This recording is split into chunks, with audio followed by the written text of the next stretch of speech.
여러분 반갑습니다. 안 반가우신가요? 네. 제가 여의도 교회 수양관 대학 청년 수련회 몇 번 왔었죠, 그죠?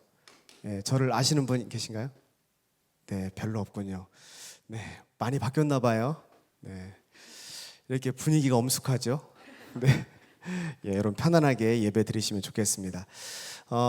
여의도 교회 정말 아름답네요. 이런 예배당이 아마 정말 한국에 몇 없는 예배당 같아요. 우리 지구촌 교회보다 훨씬 좋은 것 같습니다. 과장이 아니고 정말 그래요. 너무너무 좋은 예배당이고요. 제가 이렇게 여기서 같이 찬양하고 예배 드리면서 너무 부러웠습니다. 여러분들이 얼마나 좋은 곳에서 이렇게 예배 드리는가라고 생각을 했고요. 또 우리 서대승 목사님, 또 우리 귀한 목사님들과 함께 참 좋은 그런 교역자와 함께 여러분들이 신앙생활 하시고 또 지도 받으시고 그게 축복인 줄로 믿습니다. 철학자 플라톤이 행복의 조건을 말했는데 참 흥미롭습니다. 한번 들어보세요. 첫 번째는 뭐냐면 먹고 입고 살고 싶은 수준에서 조금 부족한 듯한 재산. 두 번째, 모든 사람이 칭찬하기에 약간 부족한 외모. 세 번째, 절반 정도밖에 알아주지 않는 명예. 이게 행복의 조건이래요. 좀 잘 이해가 안 되시나요? 어떻게 이 플라톤이 말한 이 부족한 것들이 우리의 행복의 조건이 될 수 있을까요? 한번 생각해 보죠. 첫 번째로 먹고 입고 살고 싶은 수준에서 조금 부족한 듯한 재산을 갖고 있는 사람에게 재산은 모두 값지고 소중한 것이 됩니다. 여러분 한번 생각해 보세요. 내가 가지고 있는 모든 것이 소중한 사람이 어찌 행복을 느끼지 않을 수가 있겠어요? 두 번째, 또 모든 사람이 칭찬하기에 약간 부족한 외모를 가진 사람 옆에 함께 있어주는 사람들은 고마운 사람들입니다. 그렇지 않나요? 여러분, 내가 잘생겼고 내가 너무 예쁘다면 누군가 내 옆에 있어주는 게 당연한 거예요. 어쩌면 귀찮은 일일지도 모릅니다. 여러분은 전혀 그런 거 경험해 보신 적 없으시죠? 네. 자, 그러나 나의 부족한 모습에도 불구하고 내 친구가 되어주고 나의 배우자가 되어주는 고마운 사람을 내 옆에 두는 사람이 어찌 행복을 느끼지 않을 수가 있겠어요? 자, 옆 사람에게 말해보세요. 고마운 줄 알아. 네. 자, 옆에 얘기해보세요. 고마운 줄 알아. 네. 자, 세 번째 한번 생각해 보죠. 또 절반 정도밖에 알아주지 않는 명예를 가진 사람은 자유롭습니다.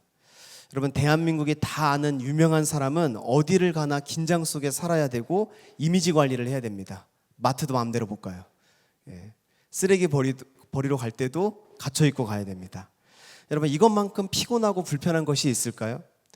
때로는 아무도 몰라주는 카페에 앉아서 자유롭게 커피를 마시는 것이 얼마나 큰 행복인지 모릅니다.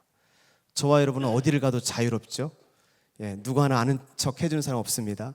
여러분, 그게 행복이라는 거예요. 자, 우리 옆 사람에게 한번 말해보세요. 당신은 정말 행복한 사람입니다.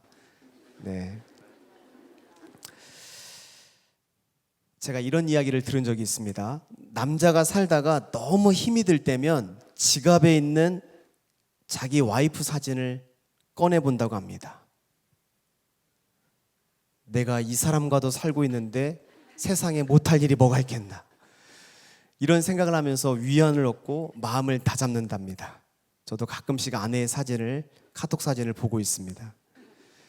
여러분, 세상 남자들은 이렇게 생각할지 몰라도 저는 잠언의 말씀을 좋아합니다. 잠언 19장 14절 말씀에 보면 집과 재물은 조상에게서 상속하거니와 슬기로운 아내는 여호와께로서 말미암느니라. 자, 저를 따라서 해보시죠. 슬기로운 아내는 여호와께로서 말미암느니라. 자, 여러분, 집과 재물은 부모님께 상속받을 수가 있어요. 그러나 슬기로운 아내, 현숙한 아내는 여호와께서 주시는 선물이라는 것입니다. 저는 우리 젊은이 여러분들이 여호와께서 주시는 슬기로운 아내, 또한 현명한 그런 남편을 만날 수 있기를 주의 이름으로 축복합니다. 아멘 하신 분들은 반드시 만날 겁니다.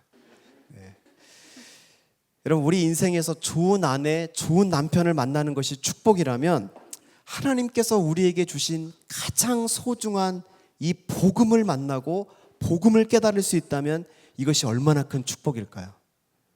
저는 오늘 말씀 제목을 당신을 위한 복음으로 잡았습니다. 당신을 위한 복음.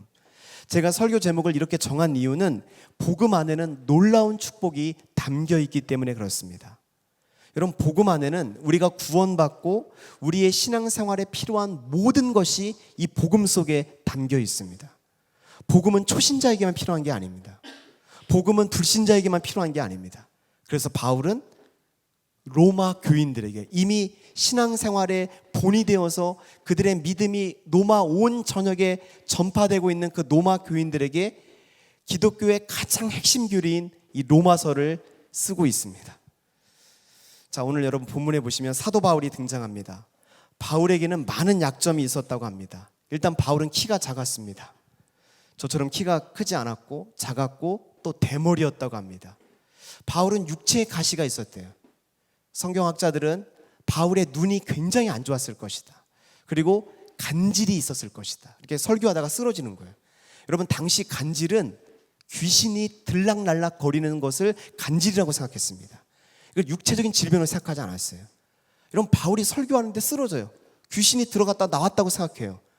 그럼 바울이 사역이 되겠습니까? 바울은 많은 약점이 있었습니다. 많은 약점이 있었음에도 불구하고 바울은 어떻게 위대한 삶을 살아갈 수 있었을까요? 바울은 그 비밀을 고린도후서 4장 7절에서 이렇게 말합니다.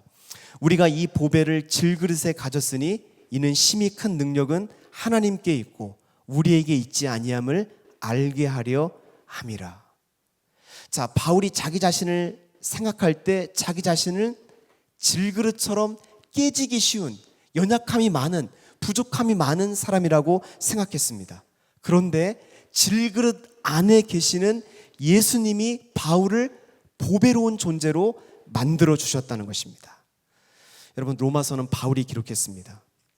영국의 위대한 종교개혁가였던 존 녹슨은 이렇게 말했습니다. 로마서야말로 지금껏 기록된 어떤 것보다 가장 중요한 신학서임은 의심의 여지가 없다. 로마서가 모든 성경책 중에 가장 중요한 책이라는 것입니다. 자, 세상에서 가장 위대한 편지인 로마서가 전해주는 당신을 위한 복음은 무엇일까요?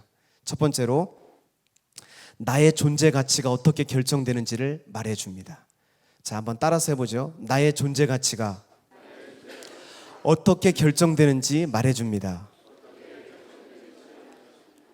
자, 로마서의 가장 첫 문장인 1장 1절은 이렇게 시작합니다. 자, 우리 1장 1절을 같이 한번 읽어볼까요? 같이 읽겠습니다. 시작. 예수 그리스도의 종 바울은 사도로 부르심을 받아 하나님의 복음을 위하여 택정함을 입었으니. 자, 여러분, 이 1절 말씀에서 가장 중요한 사실은 바울이 누구냐가 아니라 누구에게 속해 있느냐입니다. 자, 바울은 자신이 예수 그리스도의 종이라고 말합니다. 예수 그리스도의 종이다. 자, 여기서 종이라는 말은 자신이 예수님에게 팔렸다는 것입니다. 여러분, 과거 로마 시대에 주인이 노예를 사잖아요. 그러면 노예를 사는 순간 그 노예, 그 종은 주인의 소유가 됩니다. 지금 그걸 말하고 있는 것입니다. 내 자신이 예수님에게 팔린 바 되었다. 그래서 그의 소유가 되었고 그의 다스림을 받게 되었다고 말하는 것입니다. 여러분, 노예를 주인이 살려면 노예 몸값을 지불해야 돼요. 노예 몸값을 그 이전 주인에게 지불을 해야 그 노예를 주인에게서 속량해서 내가 데리고 올 수 있는 것입니다. 자, 예수 그리스도가 나를 사셨어요. 나를 사기 위해서 어떻게 했어요? 자기 몸값을 십자가에 지불하셨어요. 그래서 나를 사게 되었고 나는 그분의 소유가 되었고 그분의 다스림을 받게 되었다고 말하고 있는 것입니다. 자, 바울은 예수님의 종일 뿐만 아니라 두 번째로 뭐라고 말합니까? 자, 1장 1절을 띄워줘 보세요. 1장 1절. 나는 예수님의 종일 뿐만 아니라 사도로 부르심을 받았다고 말합니다. 자, 여러분, 바울이 예수님께 사도로 부름받을 때가 언제였던지를 한번 생각해 보죠. 바울이 선한 일을 하고 있을 때였을까요? 여러분들처럼 이렇게 수요일에 아마 식사도 못하고 나온 우리 청년들이 많을 거예요. 참 귀하죠. 여러분 수요일 저녁에 일 빨리 끝내고 밥도 못 먹고 이 자리에 와서 이렇게 예배드리고 얼마나 귀합니까? 여러분들처럼 이렇게 예배하고 바울이 그렇게 선한 일을 하고 있을 때 사도로 부름받았을까요? 아닙니다. 바울은요, 교회를 멸하려고 했어요. 교회를 회방했어요. 교회를 멸절하려고 했을 때 다메섹에서 부름을 받은 것입니다. 바울은 하나님 나라에 전혀 도움되는 사람이 아니었어요. 자, 계속해서 바울의 말을 들어보세요. 자신을 값주고 사시고 사도로 부름을 받고, 그리고 세 번째로 하나님의 복음을 위하여 택정함을 입었다고 말합니다. 자, 따라서 해보세요. 하나님의 복음을 위하여 택정함을 입었다. 자, 제 질문입니다. 바울이 하나님의 복음을 위하여 택함을 받았는데 언제 그 일이 일어났을까요? 갈라디아서 1장 15절에 보면 바울이 말합니다. 내 어머니의 태로부터 나를 택정하시고. 그러니까 바울이 태어나기도 전에 바울을 하나님의 복음을 위하여 택정하셨대요. 그러니까 바울이 좋은 학교 다닌 게 아니에요. 바울이 선한 일을 해서가 아니에요. 바울이 어머니의 태 속에 있을 때 아무것도 한 게 없는데 하나님이 복음을 위하여 바울을 택하셨다는 거예요. 자, 그래서 정리를 해보면 바울이 예수님의 소유가 되고 사도로 부름을 받고 복음을 위해 택함을 받기 위해서 바울이 행한 일은 있습니까? 없습니까? 없죠. 그죠? 여러분 어렵지 않죠? 바울이 행한 일은 아무것도 없습니다. 그러므로 바울의 존재 가치는 바울이 행한 일이 아니라 바울에게 행해진 일 때문에 그의 존재 가치가 결정되어졌다는 거예요. 제가 여러분 왜 이것을 자세하게 설명하냐면 세상의 존재 가치와 성경이 말하는 존재 가치가 정반대이기 때문에 그렇습니다. 여러분 세상의 존재 가치는 정반대로 우리가 행한 일로 결정되어집니다. 우리가 무엇을 할 수 있느냐? 너 어떤 학교 다녀? 너 어떤 회사 다녀? 너 지위가 뭐야? 너 무엇을 할 수 있어? 너 뭘 가지고 있어? 무엇을 소유했어? 우리가 무엇을 할 수 있고 어떤 일을 했느냐? 그것에 따라서 내 존재의 등급을 매깁니다. 점수를 가지고 이 사람을 A등급, B등급 나눠요. 그런데 로마서는 우리의 존재 가치가 우리가 행한 일이 아니라 우리에게 행해진 일 때문에 이루어진다고 말합니다. 여러분 이것이 저와 여러분을 향한 복음인 것입니다.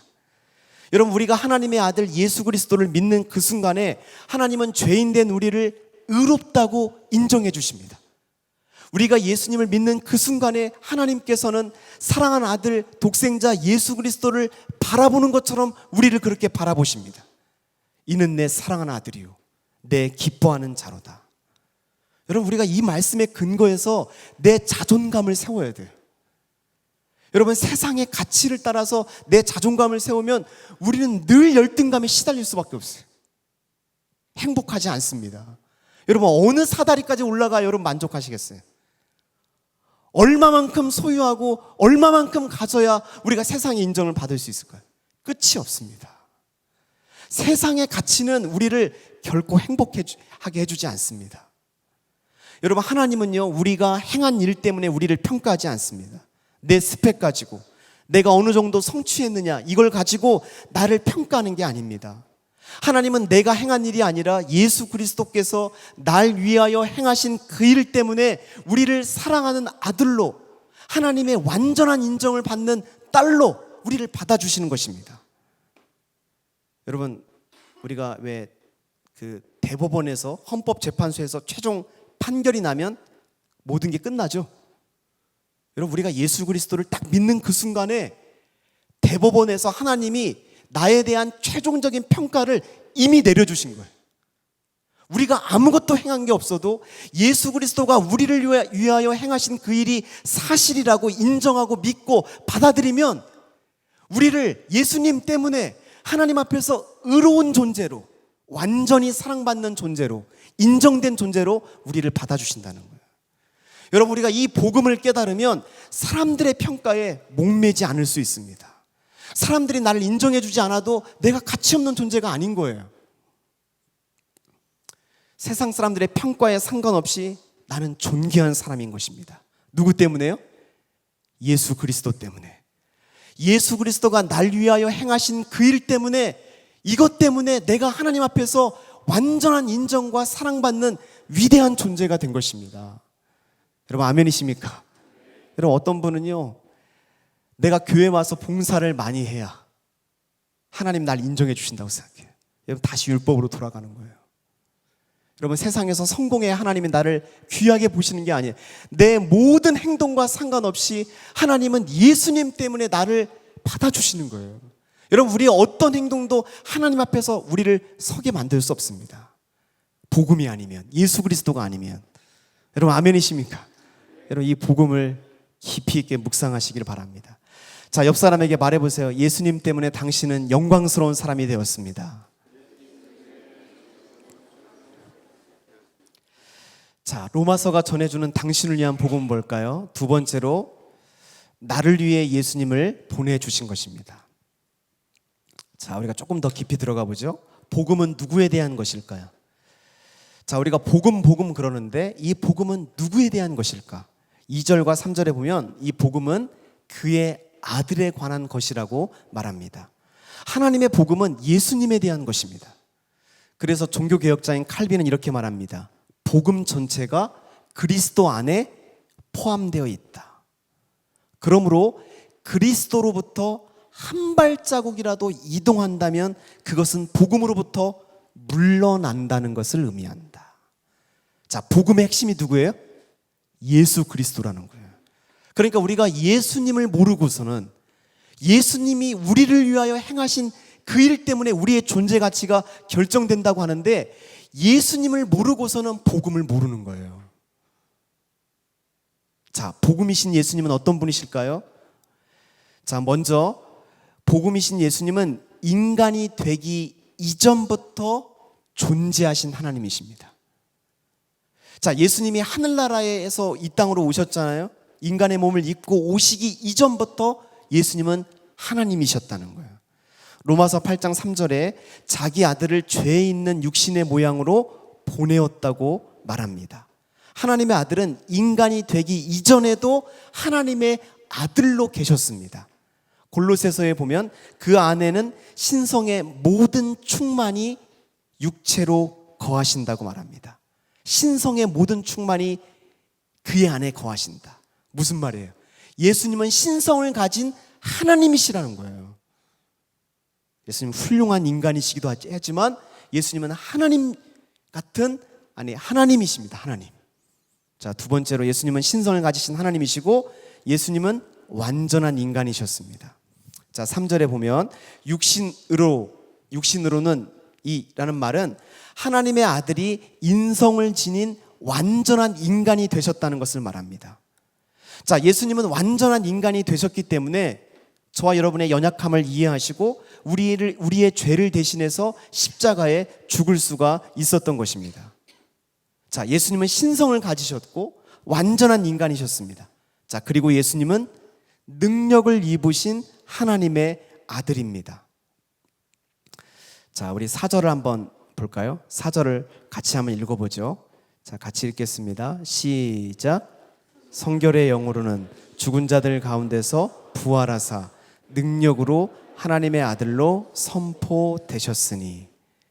자, 이 4절에서 핵심이 뭐냐면 능력으로입니다. 능력으로.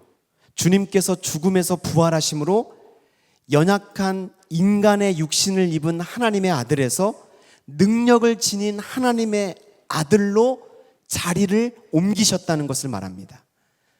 자, 부활하신 예수님이 제자들에게 말씀했죠. 하늘과 땅의 모든 권세를 내게 주셨으니. 하나님이 예수님에게 하늘과 땅의 모든 권세를 주셨다는 것입니다.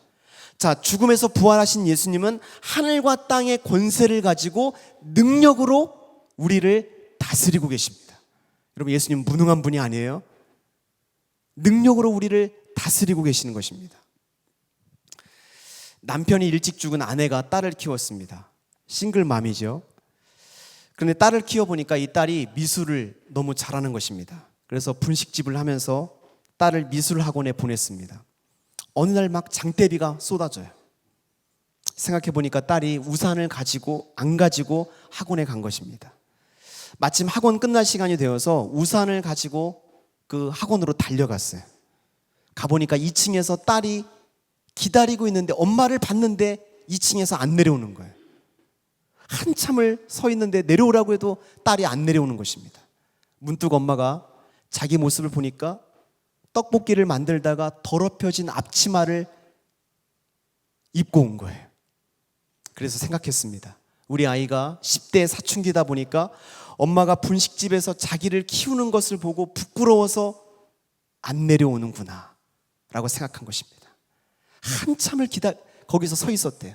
한참을 기다리다가 너무나 섭섭해서 돌아왔답니다. 집에 돌아와서 며칠 동안 딸하고 말도 하지 않았대요. 내가 어떻게 키웠는데, 남편 죽고 딸 하나 키우느라고 이 고생하며 키웠는데 내가 부끄럽단 말인가. 너무 속상했대요. 그런데 한 달쯤 지나서 미술학원에서 연락이 온 것입니다. 원장님이 전화를 하셨는데 따님이 미술대회에 나갔는데 특상을 받았다는 거예요. 그래서 어머니 바쁘시지만 꼭 미술학원에 와 주셔야 된다는 거예요.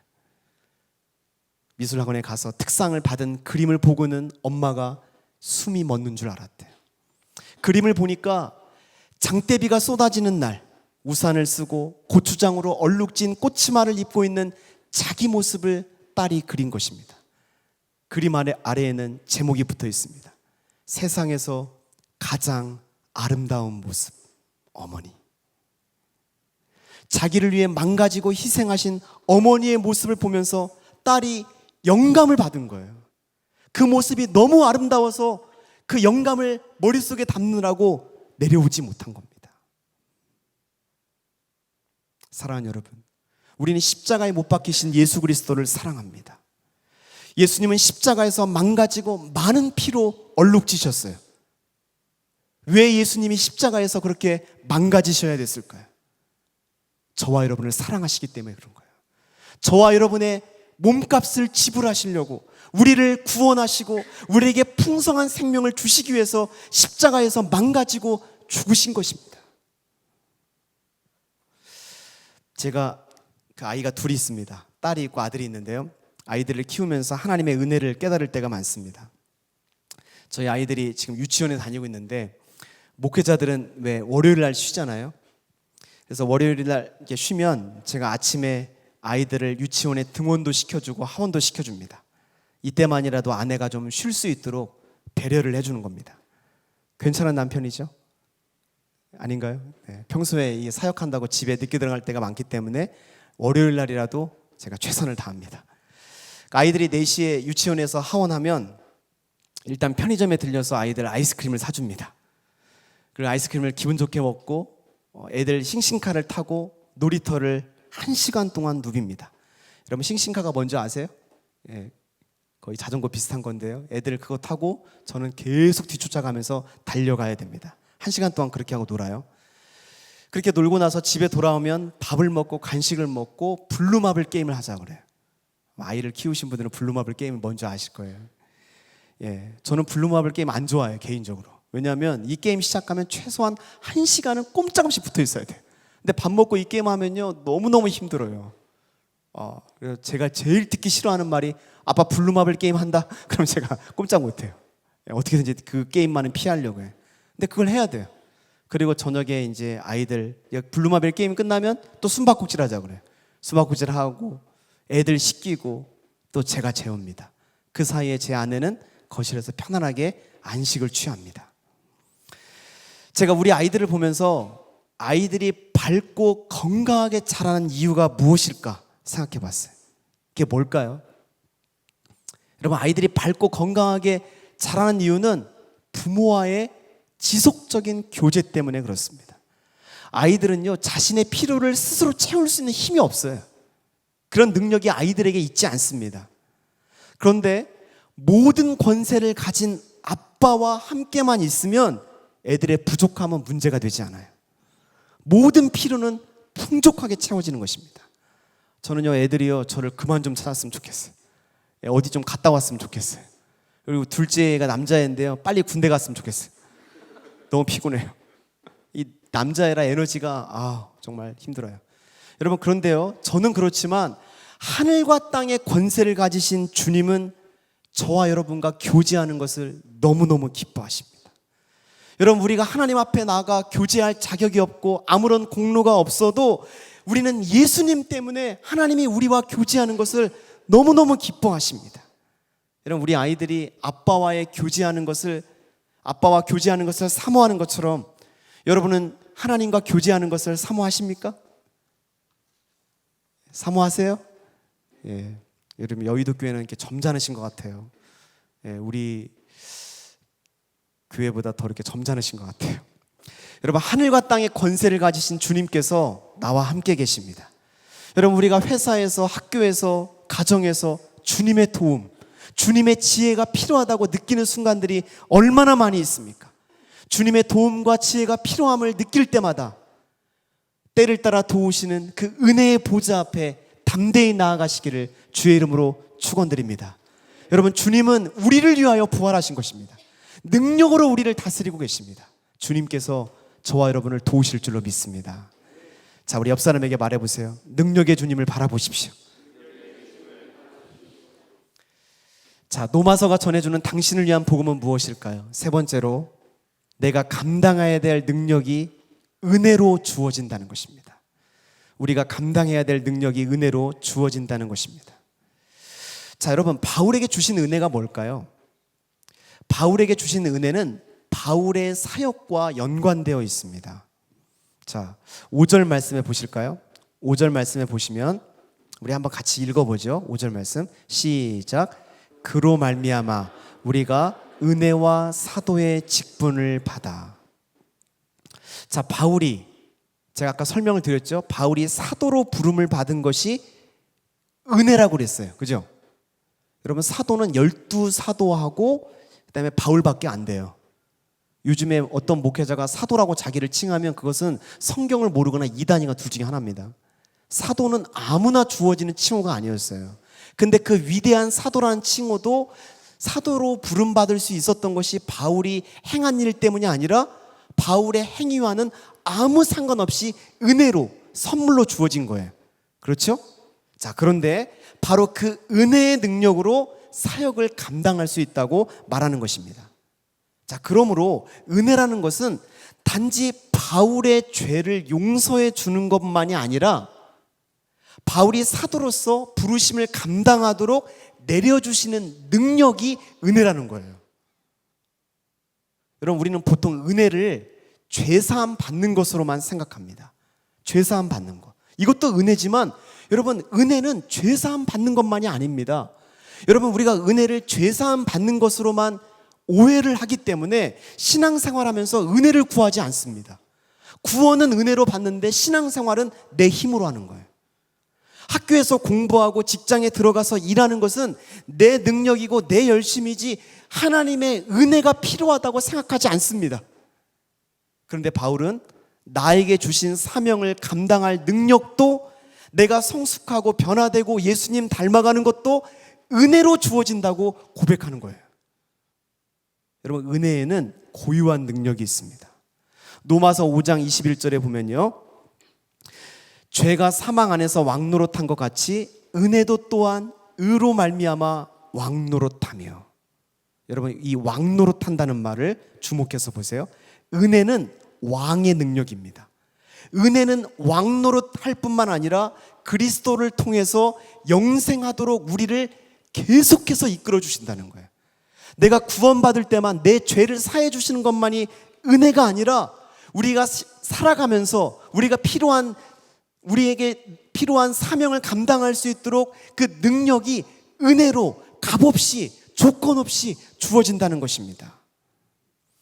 여러분, 우리 인생에 있어서 은혜 없이 감당할 수 있도록 허락된 것은 아무것도 없습니다. 우리가 봉사하며 섬기고 열심히 공부하며 이런 회사에서 그리스도인으로 살아가는 게 얼마나 힘이 들어요. 서바이벌 하는 것도 힘든데 그리스도인처럼 살아가야 되는데, 여러분, 우리 힘으로는 불가능하지만 여러분, 우리가 일터에서 그리스도인으로 살아가는 것은 은혜 없이는 불가능해요. 여러분, 그래서 바울 사도는 고린도전서 15장 10절에서 이렇게 말합니다. 사도로서 모든 수고가 은혜로 된 것이라고 말합니다. 나의 나된 것은 하나님의 은혜로 된 것이니. 바울은 처음부터 끝까지 은혜였어요. 저는 여러분도 처음부터 끝까지 오직 은혜가 되길 바랍니다. 사랑하는 여러분, 로마서에 나타난 하나님은 어떤 분이실까요? 로마서에 나타난 하나님은 우리에게 주시는 분이 되기를 원하십니다. 하나님은 우리에게 은혜로운 분이 되시기를 원하십니다. 여러분, 우리의 섬김과 사역이 주부이든 학생이든 직장인이든 그 어떤 것이든 하나님은 우리에게 마르지 않는 샘이 되기를 원하시는 것입니다. 하나님은 우리에게 은혜를 주실 뿐만 아니라 은혜의 능력이 공급되고 또 그 은혜가 계속해서 유지되도록 근원이 되고자 하십니다. 그러므로 우리가 할 일은 뭐예요? 은혜의 샘이 되시는, 은혜의 근원 되시는 그 주님을 신뢰하고 그 은혜의 주님 앞에 나아가는 것입니다. 여러분, 교회는 은혜로 하고 학교와 직장생활, 가정은 내 힘으로 하고, 이게 아니에요. 교회와 가정과 직장, 일터, 우리의 삶의 모든 영역에 은혜가 필요한 것입니다. 얼마 전에 빌리 그레이엄 목사님이 소천을 하셨죠. 제가 듣기로 빌리 그레이엄 목사님이 한국에 오셨을 때 여의도께 오셨다고 들었어요. 그렇죠? 예. 여러분 알고 계시죠? 예, 여의도 침례에 오셨다고. 지미 카터도 오셨고. 그 목사님, 이 빌리 그레이엄 목사님의 책 중에 영혼의 설교자 빌리 그레이엄이라는 책을 읽고 제가 깊은 감명을 받았습니다. 빌리 그레이엄 목사님은 20세기의 가장 중요한 종교계 인물로 평가받는 분입니다. 이 빌리 그레이엄 목사님을 통해서 2억 명이 넘는 사람들이 TV를 통해서, 집회를 통해서 복음을 들었대요. 그리고 그 중에 300만 명이 빌리 그레이엄 목사님의 메시지를 통해서 예수님을 영접했다고 합니다. 와, 대단한 분이죠. 빌리 그레이엄 목사님은요, 미국의 목자예요. 별명이 미국의 목자. 그래서 믿지 않는 사람들도요, 9.11 테러 같은 미국의 큰 위기가 있을 때마다 빌리 그레이엄 목사님이 오셔서 예배를 인도하고 기도할 때 그 권위 앞에 다 숙입니다. 그만큼 권위가 있었어요. 여러분, 이 빌리 그레이엄 목사님의 이 엄청난 영향력은 어디에서 나왔을까요? 이 목사님의 책에 보면 이 생명을 주는 책에 대해서 말합니다. 제가 한 대목을 읽어볼게요. 저는 오랜 경험을 통해 하나님의 말씀의 공부를 빼먹는 것보다 아침을 거르는 편이 훨씬 낫다는 사실을 깨달았습니다. 성경 읽기가 복을 부르는 종교적 의식이라는 말이 아니라 제 몸에 필요한 음식보다 더 중요한 것을 소홀히 하면 결단력과 목적과 길잡이를 잃게 된다는 얘기입니다. 오랫동안 저는 날마다 시편 5장과 잠언 1장을 꾸준히 읽고 있습니다. 시편은 제 삶을 하나님에게 연결하는 방법에 대해서 알려줍니다. 찬양의 기술을 가르쳐주고 하나님을 받드는 법, 그리고 지존자의 은밀한 곳에 거주하는 방법을 알려줍니다. 잠언은 주위 사람들과 어떻게 지내야 되는지 보여줍니다. 제가 처음으로 암기한 성경 구절은 어머니께서 가르쳐주신 잠언 구절이었습니다. 너는 범사의 그를 인정하라. 그리하면 내 길을 지도하시리라. 이 구절이 제 믿음의 토대를 형성했고 그 믿음 후에 그 믿음이 제 삶을 바꿔놓았습니다. 저는 하나님의 말씀을 차분히 묵상하는 일이 무엇보다 중요하다고 생각합니다. 아침에 일어나면 저는 성경을 읽고 묵상합니다. 그러면 성령께서 새로운 의미를 깨닫게 해주십니다. 그것은 몸이 오싹해지고 눈앞이 환해지는 경험입니다. 때로는 말씀에 너무 큰 충격을 받아 성경책을 내려놓고 벌떡 일어서서 잠시 서성거리며 호흡을 가다듬기도 합니다. 사랑하는 여러분, 이 성경 읽고 계십니까? 빌리 그레이엄 목사님의 열정과 영향력은 마르지 않는 샘이 되는 이 성경에서 나왔다는 것입니다. 성경을 읽고 묵상하는 가운데 그곳에서 모든 능력을 공급받을 수가 있었던 것입니다. 사랑하는 여러분, 하나님 말씀을 통해서 지혜와 생명력을 공급받는 저와 여러분들 되시기를 주의 이름으로 축원드립니다. 자, 따라서 해봅시다. 저를. 성경은 나의 힘이요, 나의 능력이요, 나의 지혜입니다. 자, 더 확신을 가지고 얘기해 보세요. 성경을 읽지 않으면 밥도 먹지 않겠습니다. 네. 아멘이시죠? 네. 제가 참 좋아하는 노래인데요. 제가 우연히 TV를 보다가 이 노래를 들었는데 너무너무 감동을 받았습니다. 예, 우리 방송실에서 준비해 주셨는데요. 한번 여러분 들어보시면 좋겠습니다.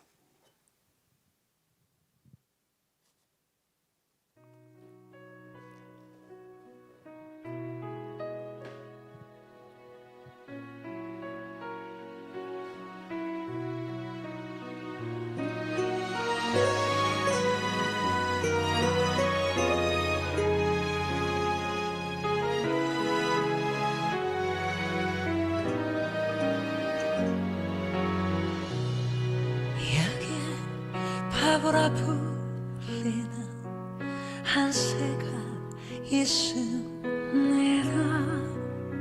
날개가 너무 커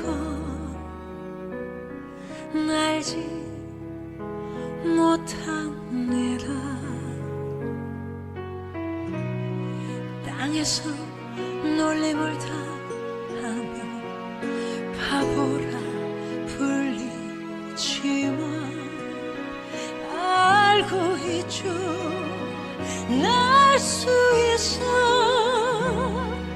바람 거세지며 자유롭고 길을 잃은 새 가진 폭풍 앞에서 쓸 때 날 수 있단다. 너를 던져라. 널 흔들고 있는 바람 속으로. 그 바람이 나를 펼친다. 너무 커서 아파. 단 날개 가장 멀리 가장 높이 하늘아 산채로 멋진 새죠. 땅에서 내가 너무 쉬워 누구나 건드리죠. 괜찮아요. 용서해요. 날 미워해도 사랑해요.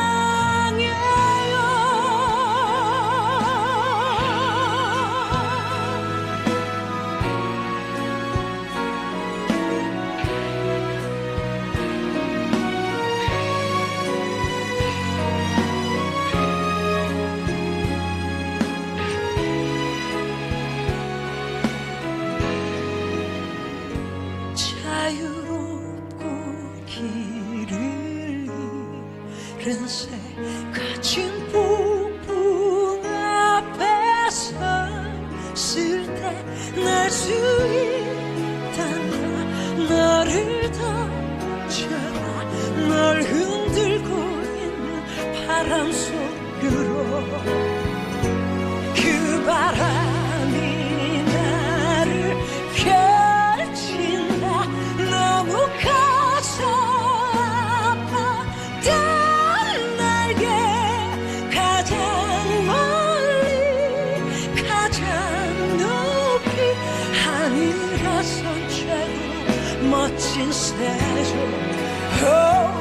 파도 몰아치는 바다로 길잖아.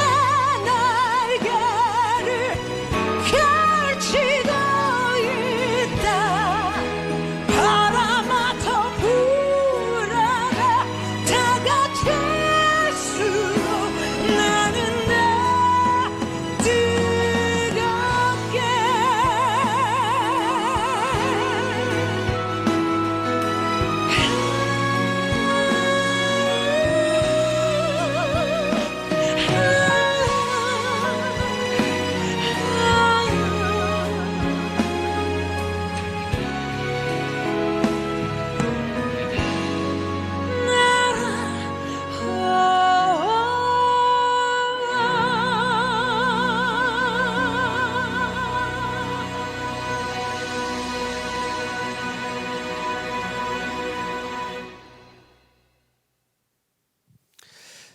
여러분 잘 감상하셨나요?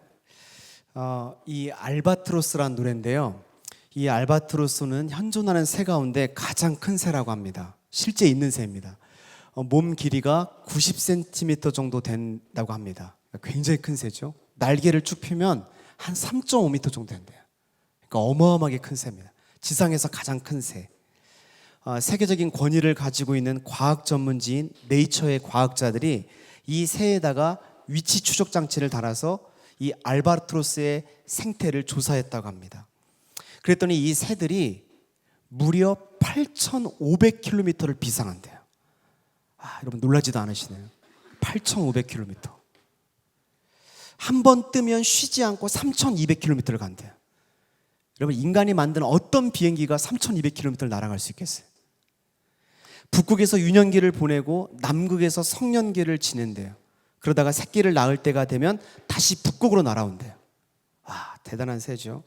평균 수명이 얼마인 줄 아세요? 평균 수명이 40년, 50년 정도 된대요. 운동 잘하고 자기 관리 잘하는 새는 85살까지 산대요. 여러분 한번 생각해 보세요. 어떻게 그렇게 3.5m나 되는 이 어마어마하게 큰 몸체를 가지고 가장 높이, 가장 멀리 날면서 가장 오래 살아남을 수 있을까요? 여러분 새들을 보면요, 새는요 다 몸 이 뼈가 다 텅 비어 있습니다. 가벼워야 높이 멀리 나는 거잖아요. 근데 이 알바트로스는 이렇게 3.5m나 되는 이 큰 몸체를 가지고 어떻게 가장 높이 멀리 오래 날아갈 수 있을까요? 과학자들은 말합니다. 그들만의 특별한 비행 원리가 있다고 말합니다. 그것을 이렇게 표현했어요. 역동적 활상과 활강. 역동적 활상과 활강이라는 비행 원리 때문이래요. 쉽게 말하면 알바트로스는 가장 좋아하는 것이 폭풍이래요. 폭풍이 불어오면 그들은 높은 벼랑 위로 올라간답니다. 높은 벼랑 위로 자기 에너지를 가지고 날갯짓을 해서 올라간대요. 그리고 나서 그 폭풍의 바람에 자기 몸을 내던지는 것입니다. 그 바람을 향해서 날개를 쭉 펴고 폭풍 꼭대기까지 솟아오르다가 바람이 잦아들면 미끄러지듯 먼 거리까지 날아간대요. 멋있는 새죠. 그러니까 여러분 이 새는요 비행에 필요한 98%를 바람에서 얻고 나머지는 2%의 날갯짓으로만 날아가는 거예요. 그러니까 자기 에너지는 2%밖에 안 쓰는 거예요. 비행에 있어서 모든 98%는 외적인 바람을 의지해서 날아가는 것입니다. 참 스마트한 새 아닙니까? 날개에 취약한 자기의 연약함을, 그 약점을 바람을 의지해서 극복한 것입니다. 저는 이것이 영적인 원리가 있다고 생각해요. 사랑하는 여러분, 비록 우리가 알바트로스처럼 몸집이 커서 하늘을 날기에 불리한 조건과 연약함이 있지만 우리가 우리 자신이 아니라 하나님을 의지할 수 있다면 하늘의 바람을 타고 우리도 멋지게 비상하게 될 줄로 믿습니다. 여러분 누가 알바트로스처럼 비상하는 인생이 될 수 있을까요? 여러분 우리에게는 연약함이 있어요. 알바트로스가 몸집이 커서 세상 사람들이 바보라고 한다고 하잖아요. 바보라 불리우는 새. 여러분 우리에게도 그런 연약함이 있습니다. 우리가 부족한 스펙이 있고 내 한계가 있어요. 그러나 여러분 우리가 행한 일이 아니라 예수님의 행하신 일 때문에 우리의 존재 가치가 결정되어진다는 것을 붙드십시오.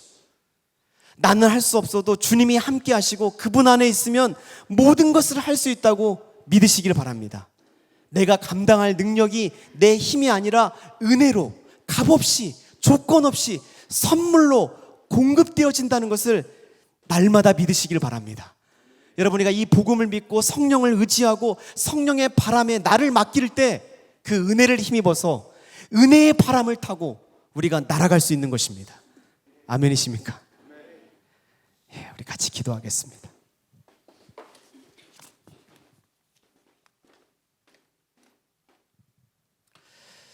네, 우리 찬양팀 나오실 때까지 우리 한번 주신 말씀을 생각하면서 기도했으면 좋겠습니다.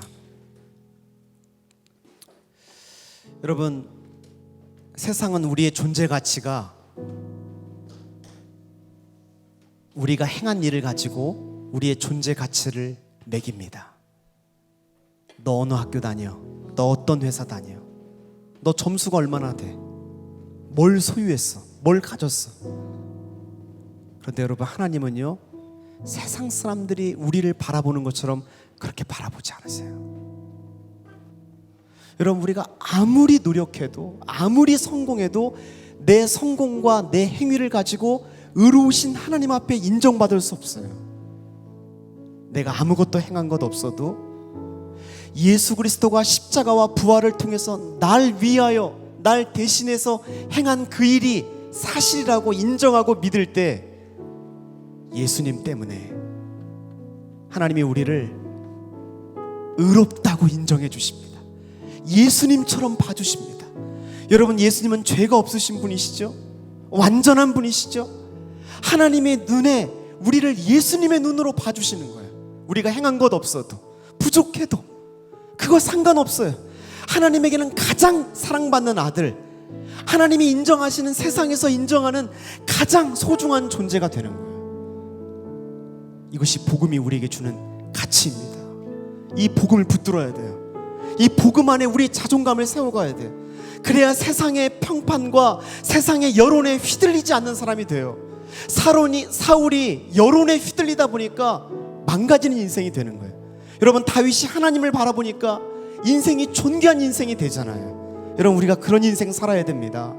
하나님의 복음 안에서 우리의 존재 가치가 이미 결정되었다는 걸 믿고, 여러분, 우리가 하는 모든 노력은 하나님께 인정받기 위해서가 아니에요. 이미 우리는 예수님 때문에 완전한 인정과 완전한 사랑을 받은 것입니다.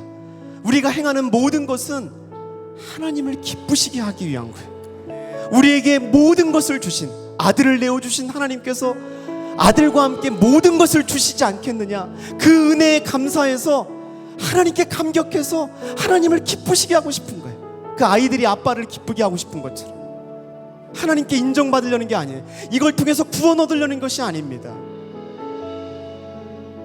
여러분, 우리가 이 주신 말씀을 기억하면서 하나님 안에서 우리가 이 복음을 깨닫고 복음 안에서 이 복음을 붙들고 살아갈 수 있도록 인도하여 주시옵소서. 우리 같이 기도하겠습니다.